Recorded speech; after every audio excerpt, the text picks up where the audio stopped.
Hello बच्चों, आप लोग का स्वागत है इस चैनल के अंदर दोबारा से। तो आज की जो वीडियो का टॉपिक है वो है हमारा गवर्नमेंट बजट। तो बच्चों आज टॉपिक के अंदर हम पढ़ेंगे गवर्नमेंट बजट क्या होता है, इसके फायदे क्या होते हैं, इसके ऑब्जेक्टिव क्या होते हैं, कितने टाइप्स का बजट होता है, रिवेन्यू बजट वगैरह वगैरह बहुत सारी चीजें पढ़ने वाले। तो जो बच्चे मेरे चैनल पर अभी तक नए हैं तो पहले आप लोग चैनल सब्सक्राइब कर लो ताकि आप लोग को इस तरह की आने वाली वीडियो जो है टाइम टू टाइम मिलती रहे। और दूसरी बात, वैसे भी आप लोग के जो पेपर हैं वो नजदीक आने आ गए हैं। अब तो इवन ये बोल सकते हैं कि पेपर आ ही गए हैं, क्योंकि अब तो आप लोग की होली भी जा चुकी है। आई होप सो कि आप लोग की होली जो है बहुत अच्छे से ही मनी होगी। फिलहाल देख लेते हैं सबसे पहले गवर्नमेंट बजट मीनिंग क्या होता है।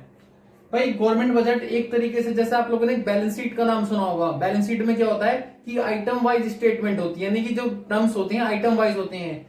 बैंक कितना है, कैश कितना है, बैलेंस शीट में जो है लैंड कितनी है, बिल्डिंग कितनी है, इधर लाइबिलिटी कितनी है। तो कुछ उसी तरीके से हमारी जो ये गवर्नमेंट बजट होती है ये भी हमारा एनुअल स्टेटमेंट होता है। बच्चों राइटिंग के ऊपर फोकस मत करना, थोड़ी सी राइटिंग हालांकि मेरी बुरी सी है, पर कोई नहीं, आप लोग मैं सारी चीजें बोल दूंगा और सुन लेना आप लोग। एनुअल बजट होता है, सॉरी एनुअल स्टेटमेंट होती है। क्या होती है ये गवर्नमेंट बजट? क्या होता है, एक एनुअल स्टेटमेंट होती है। एक नंबर का क्वेश्चन है कि ये जो गवर्नमेंट बजट है आप उसे अकाउंट मानते हो या उसे स्टेटमेंट मानते हो, ये क्या है? तो एक नंबर का क्वेश्चन आ सकता है कि बजट क्या है, एनुअल स्टेटमेंट होती है, जिसके अंदर क्या होता है आइटम वाइज।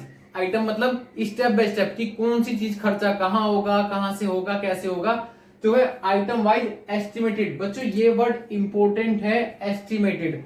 यानी कि जब हम गवर्नमेंट बजट बनाते हैं, कोई भी बजट, इवन गवर्नमेंट नहीं, इवन आप भी अगर बजट बनाते हो तो वो आपके जो है फ्यूचर के लिए बनाया जाता है, पास्ट के लिए नहीं होता। तो एस्टिमेट, रिसिप्ट एंड एक्सपेंडिचर होते हैं।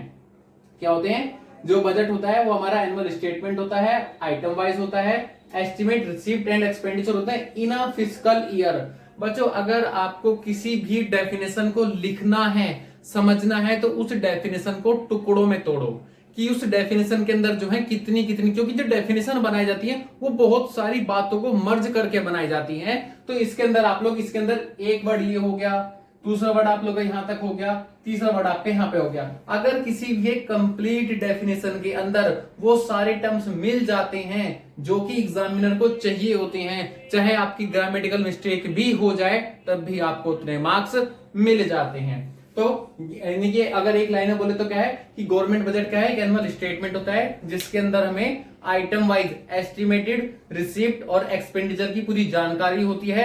आने वाले साल के अंदर की कितना खर्चा कहां होना है, कहां से इनकम आएगी, वो सारी बातें। फिलहाल मीनिंग हो गया बेटा उसका। जो गवर्नमेंट बजट का दूसरा नाम होता है, वो एक नंबर में क्वेश्चन पूछ लिया जाता है कि गवर्नमेंट बजट का दूसरा नाम क्या होगा, तो आप बोलोगे कि यूनियन बजट जो है उसका दूसरा नाम होता है। बच्चों जो बजट होते हैं ये सेंट्रल लेवल पे ही नहीं बनाए जाते हैं काफी, यानी कि सेंट्रल अलग बनाती है, लोकल बजट अलग बनते हैं, स्टेट बजट अलग बनते हैं। जो आप लोग के नॉर्मल बजट होते हैं वो सारे डिफरेंट डिफरेंट स्टेट लेवल, जो डिफरेंट डिफरेंट लेवल पे अलग अलग बनाए जाते हैं। फिलहाल बच्चों दूसरा चीज है कि ऑब्जेक्टिव। अगर आपकी जानकारी हो, शायद आप लोगों ने प्रीवियस क्वेश्चन पढ़ा हो, सिर्फ एक ये वाला पॉइंट उससे 3 नंबर के अंदर पूछ लिया गया था कि ऑब्जेक्टिव के अंदर जो है रीएलोकेशन ऑफ रिसोर्सेज 3 नंबर के अंदर डिफाइन करो।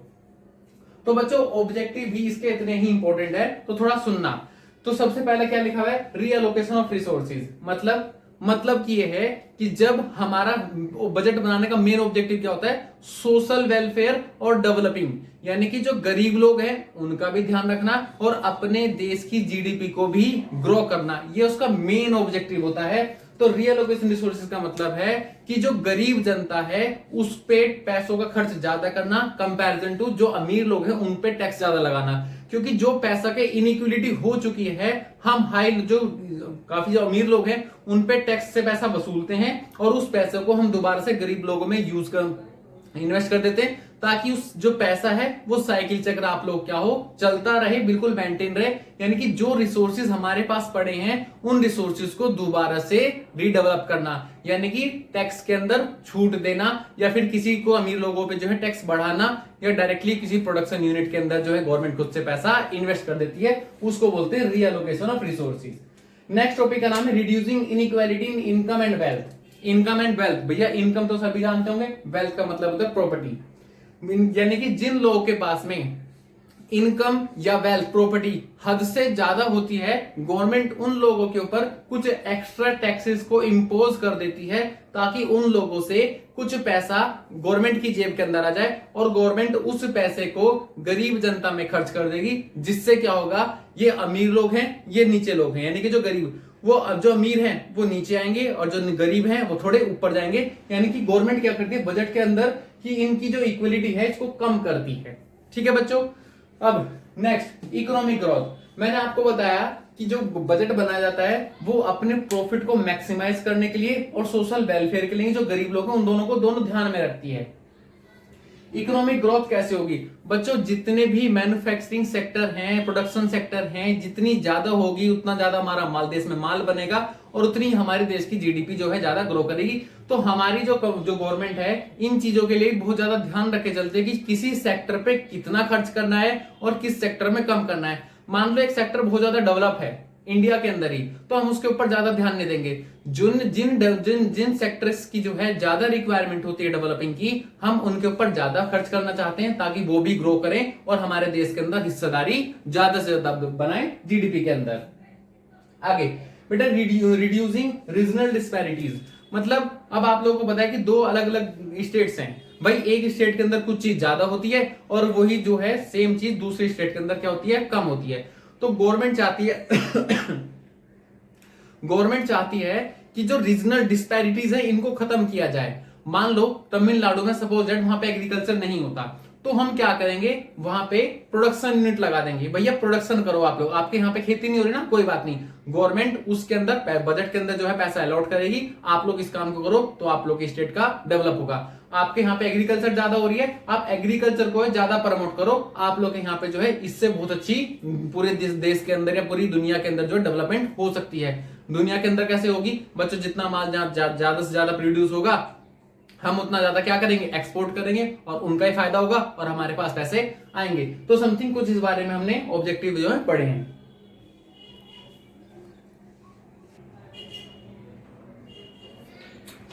बच्चों उसी कड़ी के अंदर छोटा सा एक चीज और है कि जो दो हमारा गवर्नमेंट बजट होता है वो दो तरह का होता है, एक रिवेन्यू बजट होता है और एक होता है कैपिटल बजट। रिवेन्यू के अंदर जो आते हैं देश की जो नॉर्मल कंडीशंस के अंदर जो नॉर्मल गवर्नमेंट का खर्चा और इनकम होते हैं उसके अंदर हम बात करते हैं।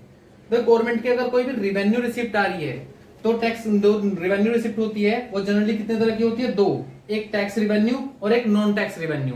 नॉन टैक्स रिवेन्यू में सर कौन कौन से होंगे, देखो टैक्स रिवेन्यू में दो होंगे, एक डायरेक्ट और एक इनडायरेक्ट। ठीक है, नॉन टैक्स रिवेन्यू में कौन कौन से होंगे, फाइन, पेनल्टीज, ईस्ट, जो गवर्नमेंट ने विदेश में पैसा लगाया वहां से इंटरेस्ट आ रहा है, डिविडेंड आ रहा है, ऐसे जो है बहुत सारी चीजें हैं जो कि हमारी नॉन टैक्स रिवेन्यू के अंदर भी आती हैं। बच्चों इंपॉर्टेंट पार्ट ये है जो मैंने नीचे जो कुछ एरोज बनाए हुए हैं ये चीजें, अगर कैपिटल रिवेन्यू रिसिप्ट है, पैसा आया, ठीक है, तो उससे ना हमारी लायबिलिटी इंक्रीज होंगी और ना ही मेरी कोई भी एसेट्स डिक्रीज होगी। ये इंपॉर्टेंट है, साइन दोनों के उल्टे हैं, एक मत समझो। इसके अंदर क्या है कि रिवेन्यू एक्सपेंडिचर के अंदर क्या है, जैसे कि हम लोग हॉस्पिटलिटी का बिल पे करते हैं या फिर जो है नॉर्मल एक्सपेंडिचर होता है, पेंशन्स होती हैं जो गवर्नमेंट के खर्चे होते हैं, सैलरी भी टीचर्स की सैलरी प्रोवाइड करती हैं, ये गवर्नमेंट के नॉर्मल खर्चे होते हैं। इस खर्चों के अंदर ना ही हमारी लायबिलिटी डिक्रीज होती है, बेटा देखो रिसिप्ट में इंक्रीज है और यहाँ पे एक डिक्रीज है, ना ही लायबिलिटी घटती है और ना ही हमारी एसेट्स बढ़ती है। ये साइन आप लोग चाहे तो उसे अपने कॉपी में बना सकते हो, ये आप लोग के लिए फायदा रहेगा।